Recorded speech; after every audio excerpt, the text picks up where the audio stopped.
Hi, Donna Heifel with Heifel Performance Group. Glad you could drive along with me today.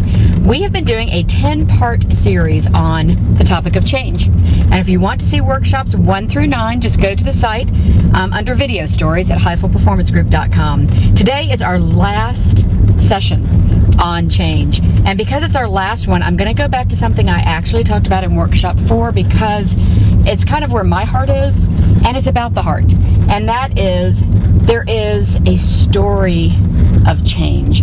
There is an element of change that should always be handled through stories. Why?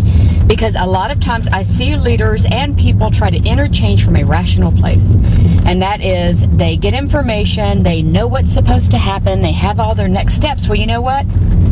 Rationality is about 5% of the change experience. Really, the heart is more an indicator of, it's going to be the thing that's going to drive you through change, because you have to have energy to get through it. And a lot of times we try to come from a place of rationality.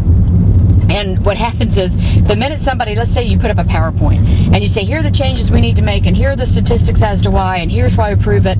When your mind is appealed to in that way, we all become instant skeptics. We all want to kind of disprove the information. The fact is, we don't trust numbers. We don't trust statistics. We don't trust rational thought because we don't know if we agree with that rational thought. But if you tell a story, you can pull everything together because you actually touch the heart. If you tell the story of another company that went through a similar change, that had these things happen, but they pulled it all together in the end and they made it work, then that feels complete to people. It doesn't feel, data feels like it's being pulled out of something and somehow is kind of floating out there by itself. A story brings everything together. Recently, I went and saw Mark Twain tonight with Hal Holbrook.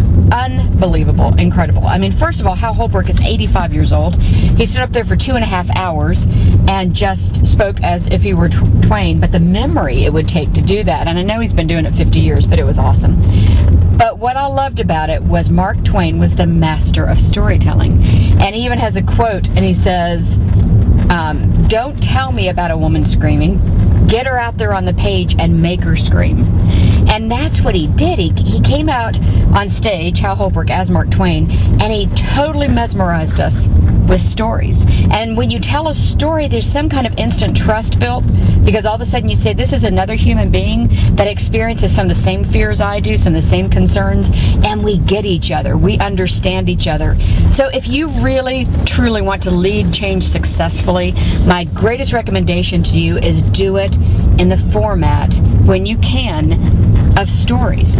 Of, you know, here's what our team's going to go through in this change, and let me give you an example of another team that's had this experience and what they felt and what they did. Or if you've had the experience, get up there. That's why testimonials work so well.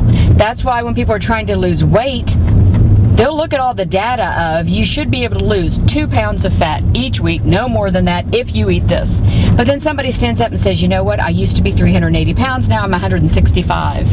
And I made it through, and here's how I did it. And they tell their story, suddenly you believe it can be done. So if you're leading any kind of change, or you're going through any kind of change, look for stories. Look for the stories that people can hold on to and that they can believe, that have a beginning and a middle and an end, and they say, this is doable because I heard it in that story. That's it. That's my final workshop on change, and I've loved doing it, and we will have more workshops coming up. So thanks for driving along with me today, and I will talk to you soon.